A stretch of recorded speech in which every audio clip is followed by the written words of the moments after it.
Chapter 10 of The Miserable Life of Bernie LeBaron, The Telltale Heart. After one moment of paralyzing horror, I tore through the trees to the rest of my cameras. Another camera was missing with the same gruesome message. I grabbed the other 4, fled back to my bike, and pedaled home like the devil himself was after me. All the way home, I struggled to understand what had happened. If Jed had seen me place all the cameras, why hadn't he taken all of them? And how had he known that I had cameras out there in the first place? The idea that an ex-soldier turned murderer had been watching me was downright scary. I hurried home and rushed through the pictures on my cameras, desperate to find proof that Jed had been watching me. I didn't want to believe it, because if he was the murderer, I didn't have a chance, but I had to know. At first, all I found were a couple of pictures of deer and a raccoon. On camera number 4, I had a picture of 2 people strolling together through the forest. The man with the broad-brimmed hat was carrying my camera in one hand and a gun in the other. A smaller person, it might have been a woman, but I couldn't be sure, paced along the other side of him, as if she were trying to keep up. I tried to blow the picture up to see if it was Jed, but I couldn't tell. Now I knew that the murderer had an accomplice, and they were hunting for my cameras. The whole experience gave me nightmares for weeks. That night, I dreamed I'd been stuffed into a gunny sack with a bunch of dead squirrels that kept staring at me with their blank eyes. The big ape was swinging me around again. This time he had Jed's face. When he stuffed me in the hole, it began to fill with blood. I choked on it until I thought I was going to drown. I woke up in a cold sweat. I didn't go back to the woods for a few days. I'm the only boy in the history of kickball to strike out 3 times in a row. Mrs. Anderson could kick the ball like some soccer celebrity. I guess having a leg the size of a telephone pole helps. Carl sent one flying right into Brock's face and knocked him off his feet. I wanted to go up and shake Carl's hand, but we weren't really on speaking terms yet, and I figured he might crush my fingers. I couldn't kick the ball for anything. No matter where I swung my foot, the ball just wasn't there. I don't know if it was because Brock was pitching or because I was uncoordinated. At least I didn't tear my hamstring like the kid that went after me. He kicked so hard that when he missed, his foot flew up clear past his head like one of those cheerleader splits. But he was no cheerleader, and his scream had no cheer. I tried not to laugh, but I couldn't help it.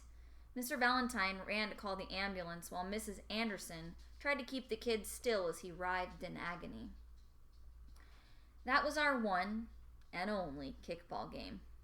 I guess Mr. Valentine and Mrs. Anderson were more traumatized than we were by the whole incident, because they decided to have us do something less strenuous. So they started us on yoga. To my surprise, I was pretty good at this. Mrs. Anderson had us all tied up in knots and falling over right and left like bowling pins in a bowling alley. Except for a couple of girls, I was the only one who could do it. I guess the fact that I had no belly fat made it easier for me to bend myself in 2.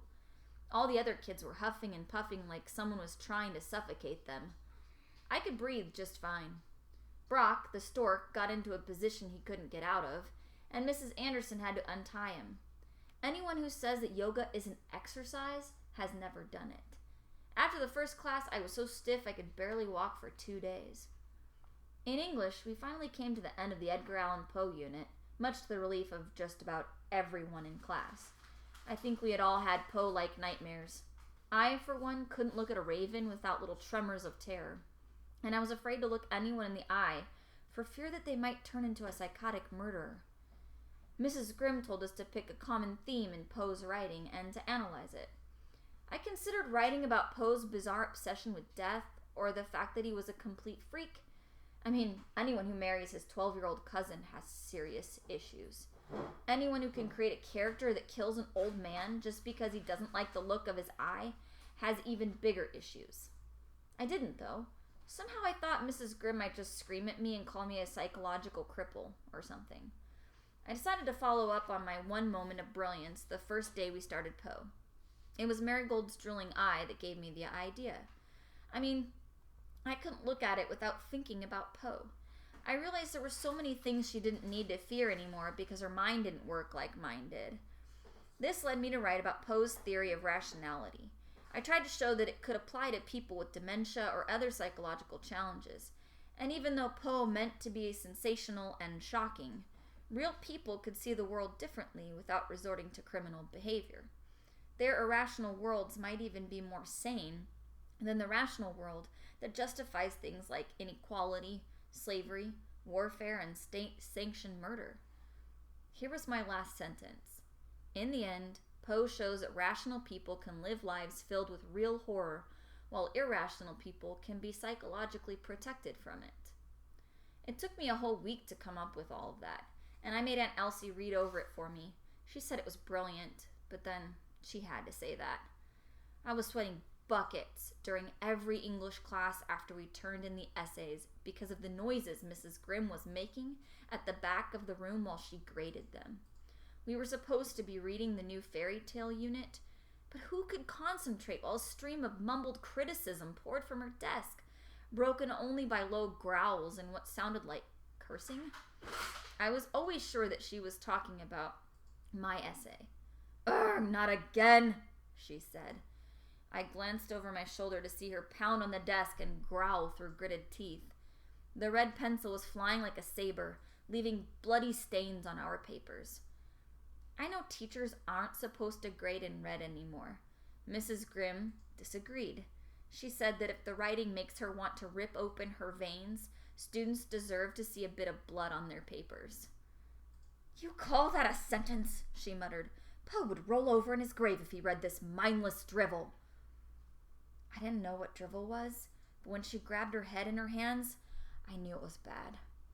Well, it went on like this for 3 days, so you should be able to understand why my insides were all tied up in knots as she handed back all of the essays, but mine. I mean, I got a C on the first essay, and now I was last. I remembered very well what she had done to Brock when she had saved him for last. She stalked up to me on her spindly legs, while every student in the class sat poised on the edge of their seats, like vultures awaiting another Mrs. Grimm explosion. Her explosions could be entertaining, so long as you weren't the target. "Did you write this?" she demanded.